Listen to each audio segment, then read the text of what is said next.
I used to believe graduation day was supposed to feel like a finish line, a moment where all the years of sacrifice finally made sense. For me, it was supposed to be proof that I mattered. But that belief started cracking the moment I realized something was wrong, and by the time my name was called, it shattered completely. My name is Emily Carter, and this is the day my family taught me exactly where I stood in their lives. The morning of my graduation started quietly.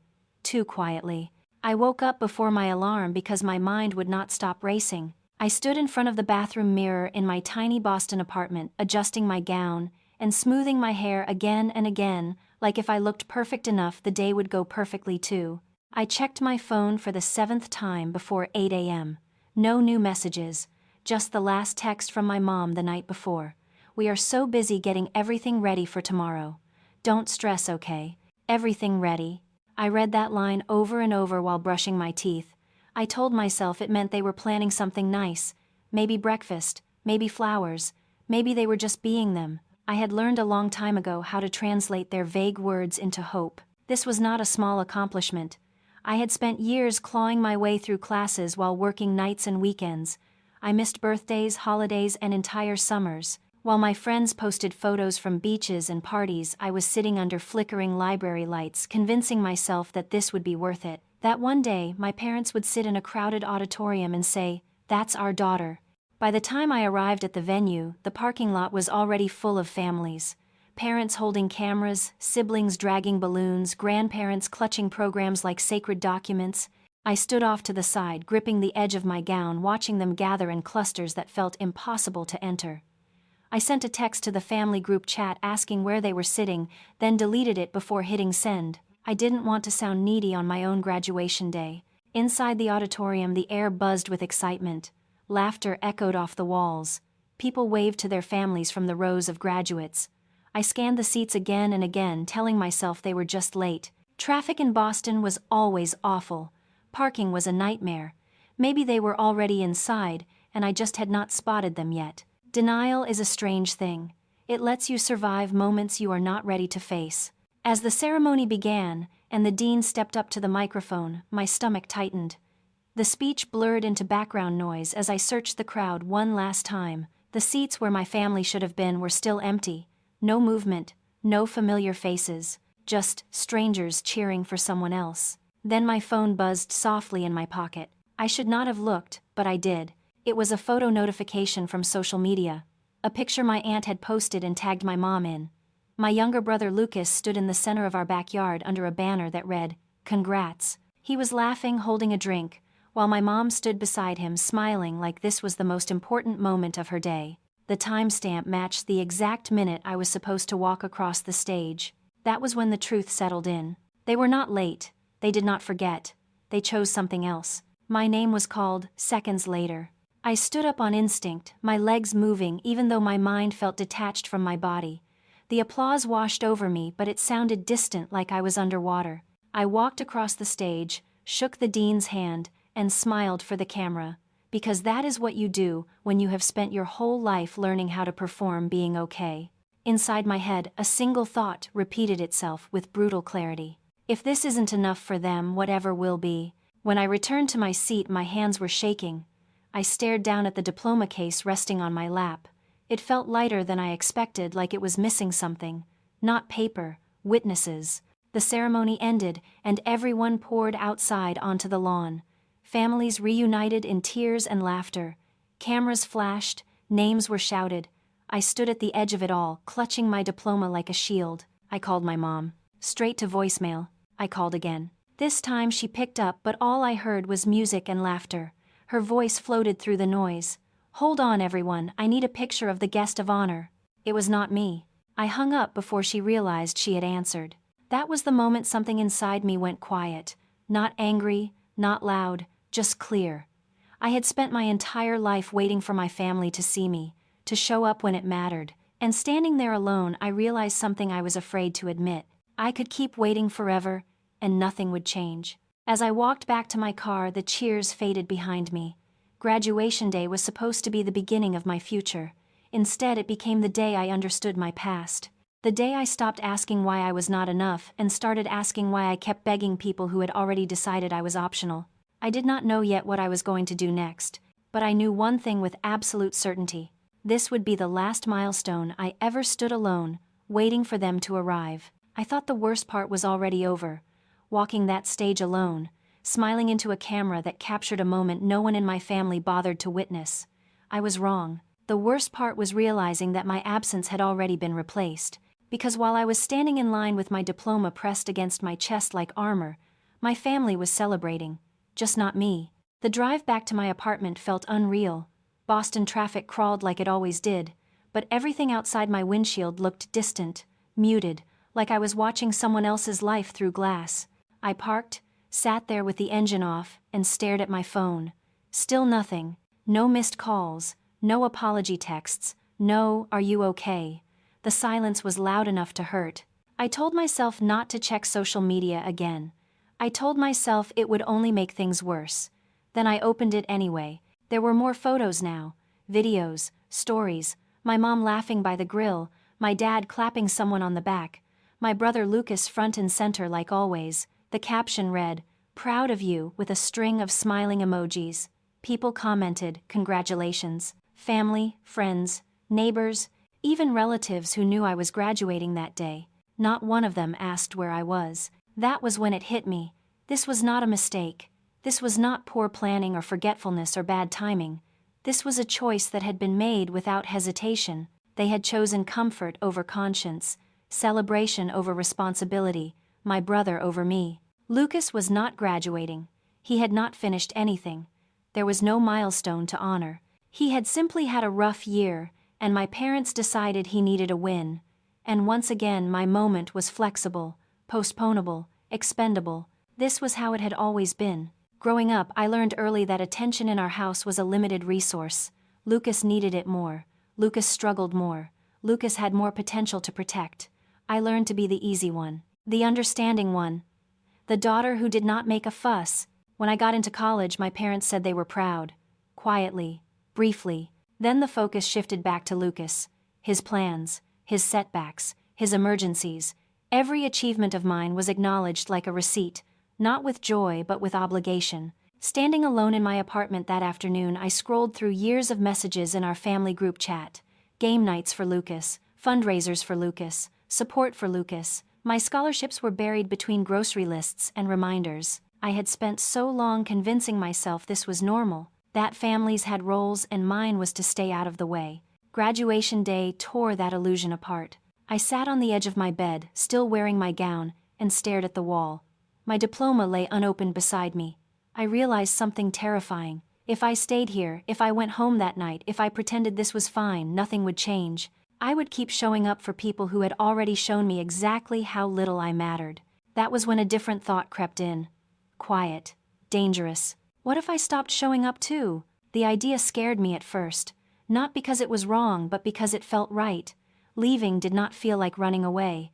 It felt like stepping out of a role I had never agreed to play. I did not call my parents. I did not confront them. I knew any conversation would end the same way it always did, with excuses and deflection, and me apologizing for being hurt. Instead, I opened my laptop and stared at the screen. I started making a list. Close the lease. Transfer savings. Apply to jobs far away. Change emergency contacts.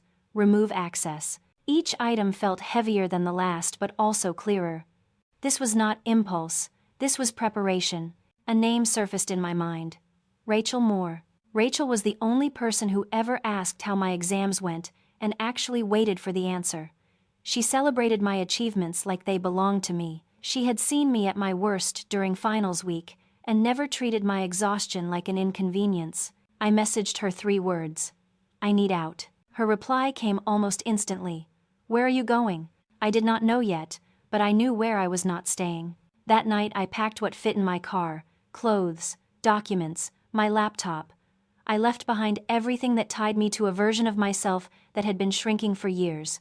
Before I left, I took one photo, me standing alone in my cap and gown in the empty auditorium after everyone had gone. I sent it to my mom. No caption, no explanation. Then I muted her number. As I pulled onto the highway, the city lights blurred behind me. I felt scared. I felt hollow. But beneath all of that was something new. Clarity. They had thrown a party without me. rewritten my milestone, edited me out of my own story, and for the first time I understood the truth. If they could celebrate my absence that easily, then I could learn to live without them. And this was only the beginning. I did not cry when I left Boston. That surprised me. I thought there would be tears somewhere between the highway and the city limits, but there were none. Just a tightness in my chest and a strange calm that felt almost wrong. The real breakdown came later. It came when I realized how easy it had been for them to move on without me. I spent my first night back at the apartment barely sleeping. Boxes half-packed, gown folded and shoved into the corner like it no longer belonged to me. Every time my phone lit up, my heart jumped even though I already knew what it would not be. No message from my parents, no question, no explanation. By morning the silence had hardened into something colder. I opened my laptop and tried to distract myself with job postings, but my fingers hovered uselessly over the keyboard. My mind kept replaying the same image. My mom smiling by the grill, Lucas laughing under that banner. Congrats! The word felt like a joke now. I had always known my family favored my brother, but I never understood the depth of it until graduation day. Favoritism was too soft a word. This was replacement. They did not just miss my moment. They filled it with someone else. Growing up, I had been praised for being independent, mature, low maintenance. It took me years to understand what those compliments really meant. They meant I did not require attention, that I made things easier, that I did not disrupt the balance they had built around Lucas. When I needed help, I figured it out myself. When I succeeded, I downplayed it. When I struggled, I stayed quiet. Somewhere along the way, my silence became permission. Graduation stripped that away. I remembered standing on that stage, smiling for the camera, and realizing no one in my family would ever look at that photo and feel guilt. They would see proof that I was fine, that I had managed, that they were justified. That realization hurt more than their absence. I checked my phone again, and this time, there was a message. Not from my parents. From my aunt. It was a short one. Your mom said you left early. Everything okay? I stared at the screen for a long time. There it was, the rewrite already in motion. I left early. Not we did not come. Not we chose something else. Just a quiet edit that placed the responsibility back on me. That was the moment something shifted. I understood then that if I stayed, if I went back to dinners and holidays, and played my role, nothing about this story would ever be told truthfully.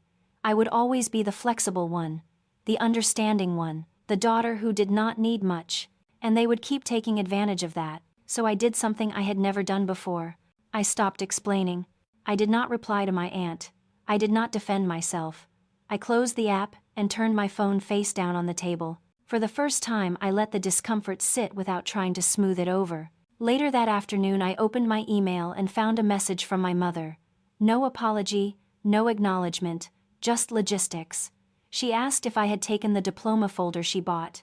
She said people were asking where I went. People, not family. I read it twice and felt nothing. No anger, no sadness, just confirmation. I typed a response, then deleted it. Then typed another, and deleted that too. Anything I said would be absorbed into her version of events, and reshaped. I realized that words were useless now. Action was the only language left. I reopened the list I had started the night before, and added more items. Change mailing address, remove family from accounts, update beneficiaries. Everything that still linked me to them suddenly felt exposed. This was not about punishment.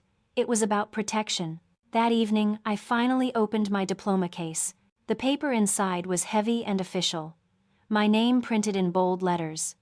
Emily Carter, Bachelor of Science. I waited for pride to hit me.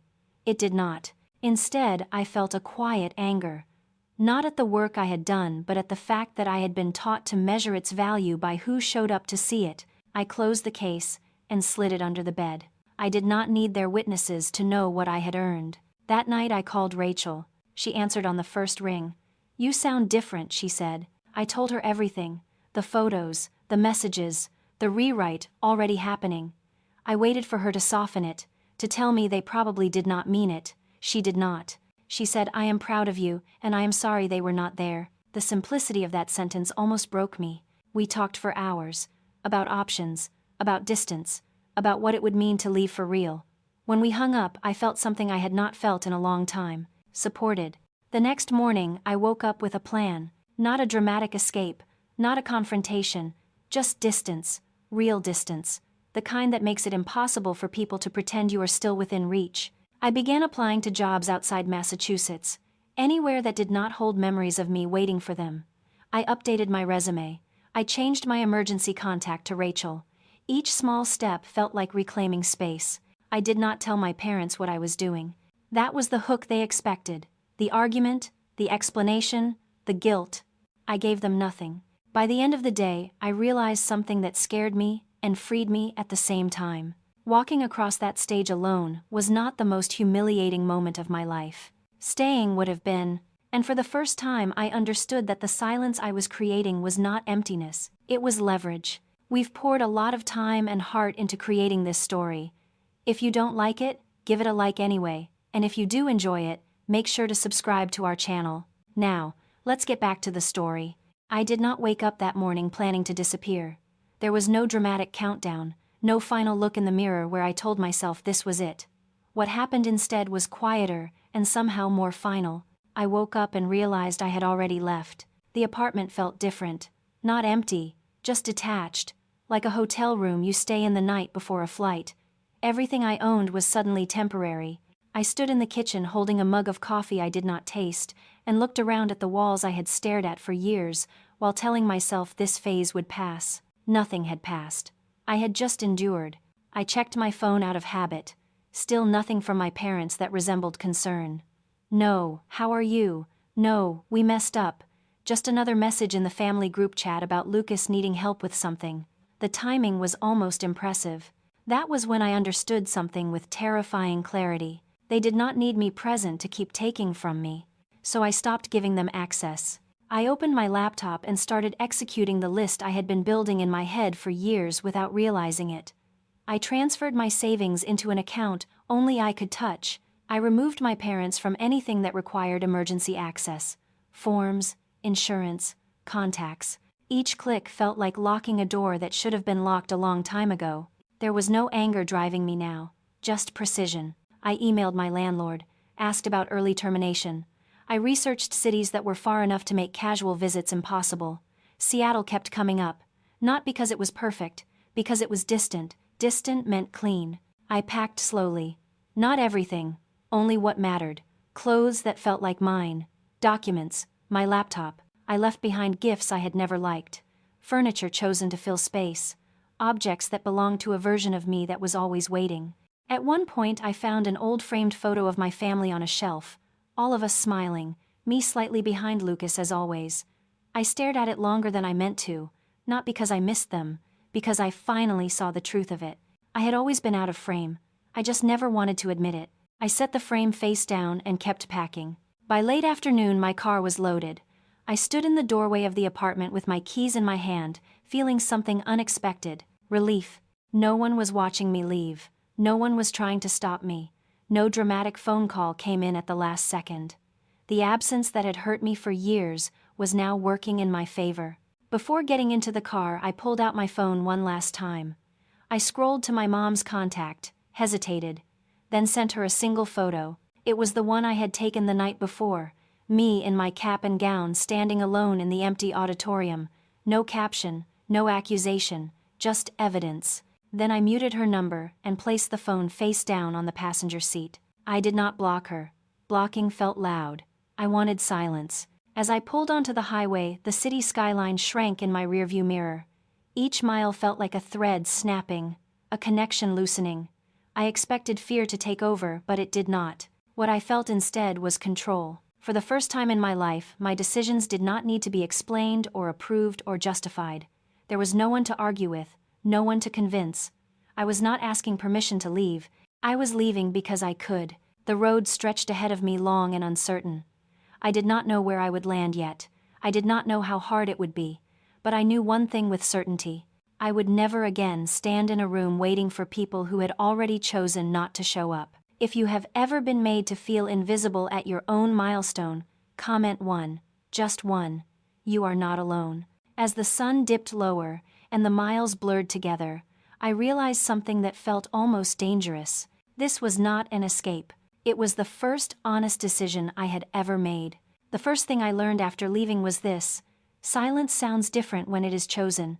The highway miles blurred together, and somewhere between state lines the tension I had been carrying for years finally loosened its grip.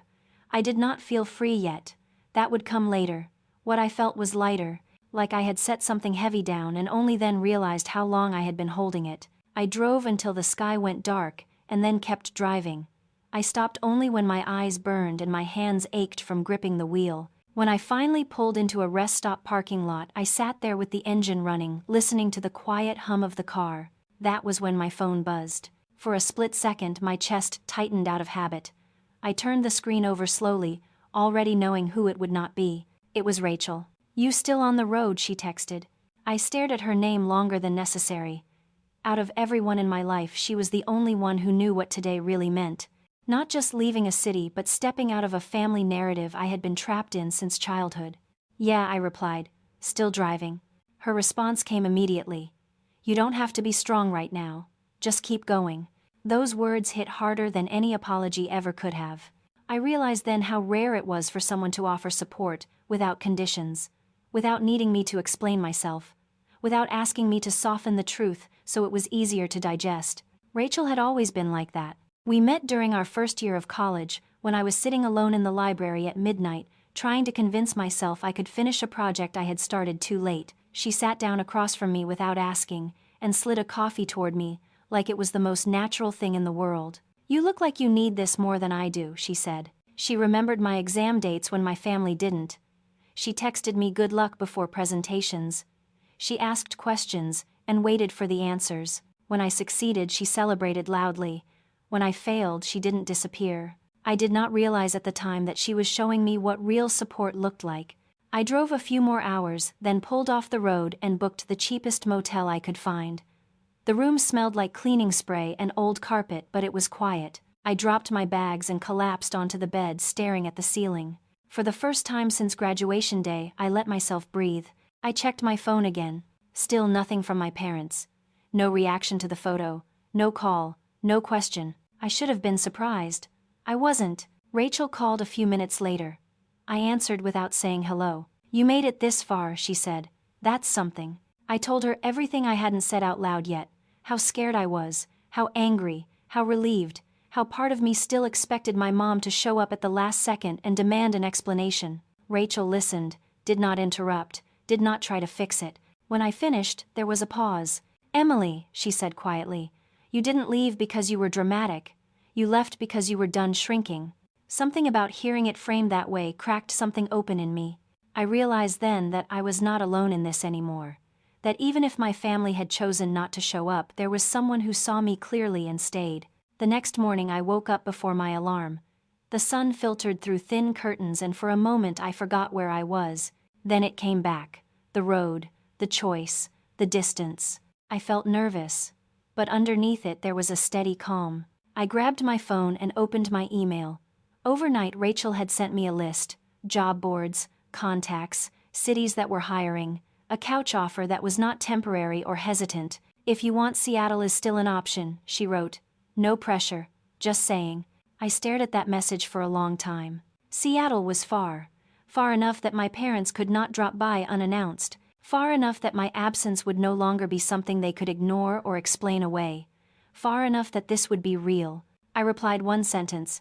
"I'm coming." The rest of that day passed in a blur.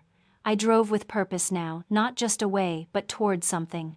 Every mile felt different, knowing there was someone waiting, who actually wanted me there. That night, I pulled into the city exhausted and wired at the same time. Rachel met me outside her apartment wearing sweatpants and mismatched socks, holding 2 coffees. "You actually did it," she said, pulling me into a hug that lasted a beat longer than polite. For the first time since graduation day, my throat tightened in a way that wasn't painful. Inside her apartment, she cleared space for my bags without asking questions. She handed me a blanket and pointed to the couch like it was already mine. "You can stay as long as you need," she said. No timeline. That sentence mattered more than she knew. Later that night, after she went to bed, I sat alone on the couch listening to the quiet of a place that did not carry old expectations.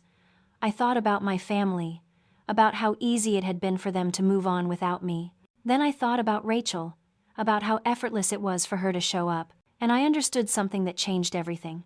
Family is not always who you come from. sometimes it is who refuses to let you disappear. If you've ever had one person who showed up when everyone else didn't tap like on this video, sometimes one is enough. I closed my eyes, knowing that whatever came next, I would not face it alone. I thought leaving was the hardest part. I was wrong again. Leaving was just the door. What came after was learning how to exist without waiting for permission. The hook hit me on my third morning in Seattle, when I realized something unsettling. No one here knew my family story, and no one cared. Rachel left early for work, leaving a note on the counter telling me to help myself to coffee and reminding me where the extra towels were. The apartment was quiet, not the heavy quiet of avoidance, just calm, the kind of quiet where nothing bad was about to happen. I sat on the couch with my laptop open, staring at job listings, and felt a strange hesitation. For years, every decision I made had been filtered through an invisible question: what will my parents think? Even when they were not involved, their judgment lived rent-free in my head. Now, there was no one to disappoint, and that terrified me. I started applying anyway, not because I felt confident, because stopping would mean going back to waiting. I rewrote my resume line by line, not the version that sounded impressive enough for my parents to brag about, the honest one, the one that reflected what I had actually built on my own. I applied to roles I would have talked myself out of before, positions that required initiative, responsibility, a voice. Each click of submit felt like stepping forward without looking back to see if anyone was watching. By midday, my phone buzzed. A message from my mom. "Where are you?" That was it. No concern, no apology, no acknowledgement of what she had done or failed to do. Just a question that assumed access. I stared at the screen longer than I should have. Part of me wanted to answer out of reflex, to smooth things over, to keep the peace like I always had. Instead, I locked my phone and set it down. That silence was my answer. Over the next few days, Seattle slowly became real. The sound of buses outside, the smell of coffee shops on every corner, the unfamiliar comfort of being anonymous. No one here knew me as the daughter who would understand, or the one who did not need much. I was just Emily. Rachel came home each night asking how applications went. She listened without judgment. Sometimes she offered advice, sometimes she just nodded. She never once made me feel like I was imposing. That alone was healing in ways I did not expect. A week later, I got my first interview request.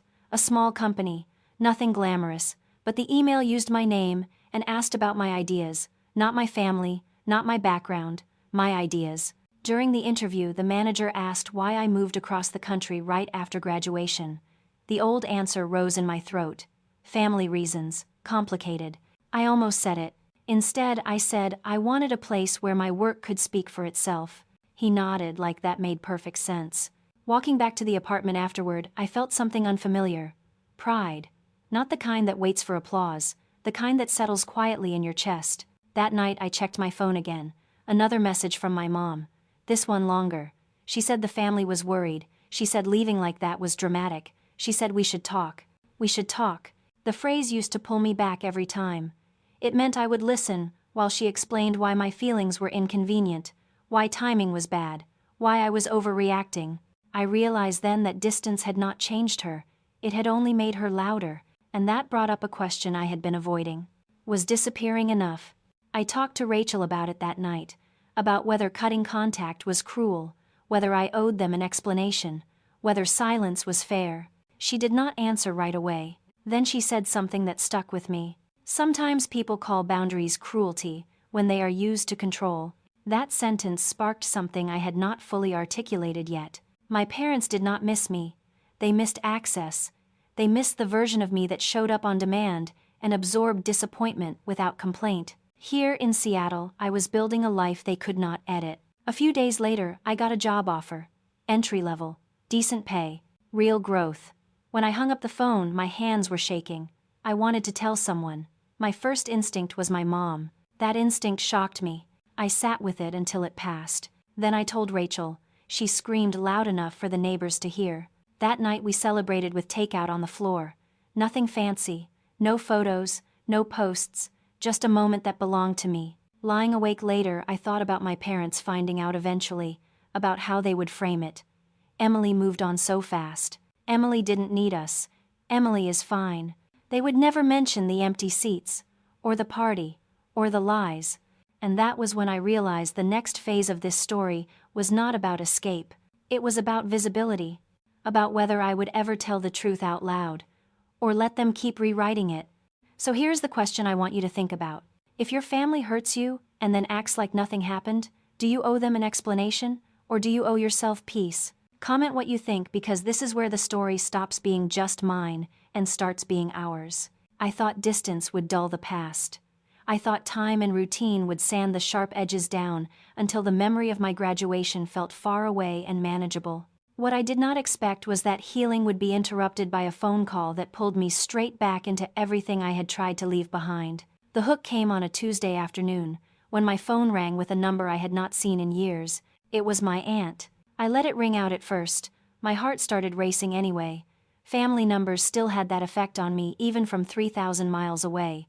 When the call went to voicemail, I told myself I would listen later. I knew what it would be about before I even checked. 10 minutes later, a text came through. "Call me when you can. It's about Grandma." My stomach dropped. My grandmother had always been different. She was the only one who noticed when I stopped talking at family dinners, the only one who asked about my classes and actually remembered the answers. When I got my first scholarship, she mailed me a card with my name, written carefully in her looping handwriting, and told me she was proud of me. I called my aunt back immediately. She did not waste time. "Grandma passed away this morning, peacefully. They're planning a small service in Boston next week." I sat there staring at the wall while she kept talking. Dates, times, logistics. I barely heard any of it. All I could think about was the last time I had spoken to my grandmother, a rushed phone call months ago, where she told me to take care of myself and said she loved me. I hung up and sat in silence. This was the part of leaving no one talks about. The part where distance does not protect you, where you are pulled back not by guilt or obligation but by grief. Rachel found me sitting on the floor when she got home. I told her what happened and watched her face soften in that way it always did when she knew this was serious. "Are you going to go back?" she asked gently. I did not answer right away. Going back meant seeing my parents. It meant stepping into the same house where my absence had been explained away. It meant facing people who still believed the version of events my mother had carefully curated. But not going back meant missing the chance to say goodbye to the one person in my family who had ever really seen me. That night I barely slept. I lay there staring at the ceiling, thinking about my graduation day, about the empty seats, about how easily my family had filled my place with someone else, about the silence that followed. Then I thought about my grandmother. I booked the flight in the morning. The plane ride back to Boston felt longer than the drive west had. Every mile closer tightened something in my chest. I rehearsed conversations in my head that I did not want to have. I promised myself I would not get pulled into arguments, that I would stay calm, that I would leave as soon as it was over. When I landed, the city felt smaller than I remembered. Familiar streets triggered memories I had not invited back. I went straight to the hotel instead of the family house. I needed space, neutral ground. The day of the funeral, I stood in front of the mirror, adjusting a black dress that felt too tight around my ribs. Not physically, emotionally. I looked older, different, like someone who had lived a life my family did not know about. The service was quiet, simple, just like my grandmother would have wanted. I saw my parents across the room. My mom looked tired. My dad looked distracted. Lucas stood beside them, scrolling on his phone. No one approached me at first. I sat near the back and focused on the program in my hands. When the pastor spoke about my grandmother, I felt tears rise despite myself. She had been kind in ways that mattered. She had loved without conditions. After the service, everyone moved back to her house for a small gathering. Walking through that front door felt surreal. The same framed photos on the wall, the same couch, the same kitchen where I had once stood listening to my mom explain why my needs would have to wait. I hovered near the edge of the room, sipping a drink I did not want. Conversations flowed around me like I was furniture. Then my mom saw me. Her expression shifted from surprise to something else. Relief, maybe. Or fear. She walked toward me with cautious steps. "Emily," she said, "you made it." I nodded. I did not hug her. "I'm glad you're here," she continued. "Grandma would have wanted that." The words landed wrong. "Would she?" I asked quietly. The room seemed to still. My mom frowned like she was confused by the question. "I mean, she would have wanted you at the graduation too, wouldn't she?" Her mouth opened then closed again. I could feel eyes on us now. The tension thickened. "Mom," I continued, "why didn't you come to my graduation?" The question hung in the air, heavy and unavoidable. She glanced around the room like she was looking for support. Then she sighed. "We thought you didn't want a big fuss," she said. "You've always been independent. We didn't think it mattered that much to you." That was the lie. And hearing it out loud snapped something inside me. "It mattered," I said. "It mattered more than anything." Silence followed. In that moment I realized this trip back was not just about grief, it was about truth. And once you step back into the room where you were erased, you have two choices: stay quiet, or finally speak. I did not plan to uncover the truth that day. I thought the confrontation with my mother would be the hardest part of coming back. I was wrong again. The hardest part was realizing how long the lie had been living without me knowing. The hook came later that afternoon when everyone drifted into smaller conversations, and the house settled into an uneasy quiet. I found myself standing in my grandmother's bedroom alone. The curtains were half drawn, letting in a thin stripe of light across the dresser, where she used to keep her letters and important papers stacked neatly, like she was afraid chaos might sneak in if she turned her back. I should not have been in there. I knew that. But grief does strange things. It pulls you toward the places where answers might still exist. I opened the top drawer, looking for nothing in particular. Old scarves, a pair of reading glasses, a small notebook with my grandmother's handwriting on the cover. My name was written on the first page, Emily. My chest tightened. Inside were notes, dates, reminders, and tucked between the pages was an envelope addressed to a lawyer. I did not read it right away.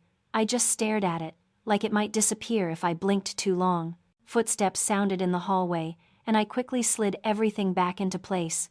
The moment passed, but the weight of what I had seen did not. Later, my aunt cornered me in the kitchen while my mom was outside talking to relatives. She looked uncomfortable, hesitant. "Your grandmother worried about you a lot," she said quietly. "She always asked if you were doing okay." I nodded, unsure where this was going. "She told us you didn't want anyone making a big deal out of your graduation," my aunt continued. "Said you preferred something small later, that you were very private about it." My heart dropped. I did not say that. I did not say anything close to that. I asked my aunt who told her that. "She hesitated then," said your mom. The pieces slid into place with sickening clarity. My mother had not just skipped my graduation. She had rewritten it. She had told everyone, including my grandmother, that I did not want them there, that it was my choice, that my absence was self-inflicted. I excused myself and went outside before my face could give me away. My hands were shaking. I leaned against the side of the house, breathing through a wave of anger so sharp it almost made me dizzy. Rachel had been right. Distance had not changed my mother. It had only revealed her more clearly. That evening, after most of the guests left, my aunt pulled me aside again. This time, she handed me a folder. "Your grandmother wanted you to have this," she said. "She asked me to make sure it got to you if anything happened." Inside were copies of bank statements, notes from my grandmother, instructions. I sat down hard on the edge of a chair as I read. Years ago, my grandmother had set aside money for my education, tuition, graduation expenses, a small cushion to help me start my life after school. She trusted my mother to manage it. The statements showed withdrawals, large ones, dates that lined up perfectly with Lucas's emergencies, his car, his failed business idea, trips, repairs, all of it. The money meant for me had been spent on him. My grandmother's note to the lawyer mentioned how relieved she was that Linda said Emily doesn't want a ceremony and prefers something low-key. She said she trusted her daughter to know what was best for me. I felt physically sick. It was not neglect, it was strategy. My mother had erased me quietly and efficiently. She had turned my needs into inconveniences, my milestones into optional events, and she had done it so convincingly that even the one person who loved me most believed the story. I looked up and saw my mother watching me from across the room. Something in my expression must have changed because she stiffened. We locked eyes. And in that moment, she knew. She knew I knew. I stood up and walked toward her. Not angry, not loud. Calm in a way that made the air feel heavier with every step. "Why did you tell Grandma I didn't want you at my graduation?" I asked. Her face tightened. "Emily, this is not the time." "Why did you take the money she saved for my education and spend it on Lucas?" I continued. The room went silent. She tried to laugh it off, said I was misunderstanding, that things were complicated, that she was holding everything together. I pulled the statements from the folder and placed them on the table between us. "These are the dates," I said. "These are the withdrawals, and these are the photos from the same weeks. You didn't just miss my graduation. You replaced it. You didn't just forget me. You erased me." My mother's voice dropped. "You're being dramatic." That word again. I turned to the room. To my aunts, my uncles, the people who had nodded along to her version of events for years. "She told all of you I didn't want anyone there," I said. "She told Grandma I didn't care. And while I was standing on that stage alone, she was throwing a party for Lucas with the money Grandma saved for me." No one spoke. My grandmother's house felt suddenly unfamiliar, like a set where the lights had turned on and exposed everything. I realized then that this was bigger than my graduation. Bigger than money. Bigger than one day. This was about a lifetime of quiet theft.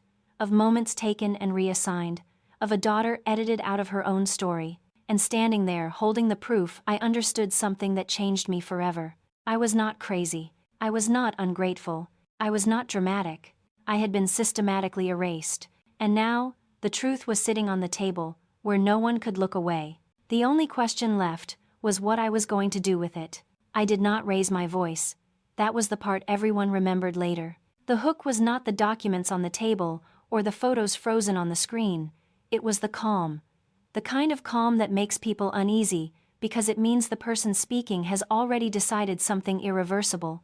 I stood there, in my grandmother's living room, surrounded by relatives who suddenly could not find anything interesting on their phones. My mother stared at the papers like if she ignored them long enough they would turn into something else. An explanation, an excuse, a misunderstanding. None of that came. For a moment no one spoke. Then my uncle cleared his throat and asked the question that had been sitting in the room since I walked in. "Linda, is this true?" My mother looked at him, then at me. Her eyes were sharp now, calculating. "You don't understand what it's like," she said. "Holding this family together, making sure everyone survives. Someone always has to sacrifice." I nodded slowly. "And you chose me," I said. She opened her mouth, then closed it again. I could see her realizing something important. I was not asking for an apology. I was not waiting for reassurance. I was done negotiating my worth. I picked up my phone and tapped the screen. The TV turned on. A slideshow appeared. No music, just images. Me standing alone in my cap and gown, the empty auditorium seats. Then the backyard party.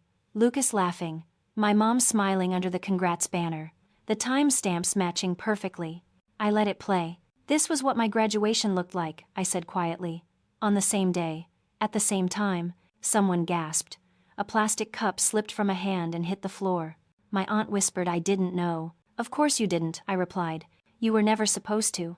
My mother tried again. "Emily, you left. You didn't even tell us you were going to Seattle." I looked at her. "Show up," I said. "That was all you had to do." The room stayed silent. I reached into my bag and pulled out a slim folder. This one was different. Clean.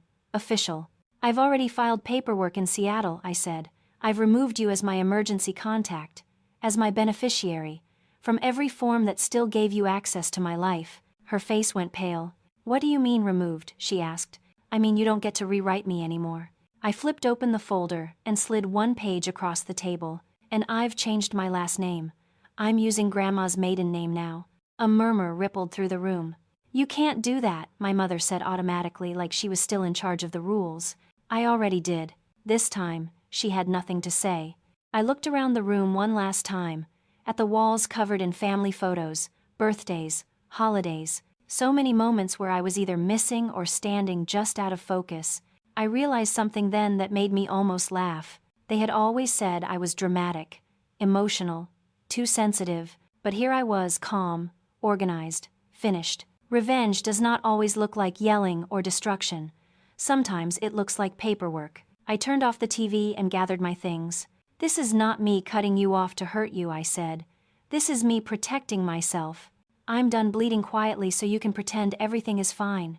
My mother finally spoke again, her voice shaking. "So that's it," she said. "You're just going to erase us." I paused at the doorway and looked back. "No," I said. "You erased me first. I'm just making it official." Then I left. The air outside felt lighter than it had in years. I stood on the porch for a moment, breathing in like I had been underwater my whole life, and had just surfaced. I did not wait for anyone to follow me. Back at the hotel, I packed my bag and checked out early. At the airport, I watched families hug goodbye and felt something unexpected. Nothing. No jealousy, no ache, just clarity. On the flight back to Seattle, I thought about how my mother would explain this later, how she would soften it, edit it, make herself the victim, and then I smiled, because for the first time it did not matter. I had taken away her favorite tool, access. If you've made it this far, comment with the funniest thing you think hurts more than yelling. Silent treatment, paperwork, or changing your last name. Let's argue about it. I used to think revenge was supposed to feel loud, explosive, final in a way that made everyone look at you differently. I was wrong about that too. The real hook came weeks later when nothing happened. No angry calls, no dramatic confrontations, no public apology tour, just silence. And in that silence, I finally understood what the ending of this story really was. Back in Seattle, my life looked the same on the surface. Same bus stop, same coffee shop on the corner, same dent in the couch where I always sat after work. But I was different. Not lighter exactly, clearer. I had said what needed to be said. I had shown what needed to be seen. Now the follow-through mattered more than the confrontation ever did. The paperwork took longer than I expected. Name change forms, bank updates, insurance records, HR files at work. Every document asked the same quiet question: who should we contact if something happens to you? I wrote the same answer every time: not her. The first time I signed my new last name, it felt strange, like wearing someone else's coat. Then it settled. Catherine Hayes, my grandmother's name, the woman who never asked me to be smaller, the woman who loved me without editing. At the bank, the clerk smiled and asked if there were any family members I wanted to list as beneficiaries. No, I said, not right now. She nodded and moved on like that was the most normal thing in the world. That moment stayed with me. How unremarkable it was to choose myself. At work, things picked up quickly. Projects turned into responsibilities. Responsibilities turned into trust.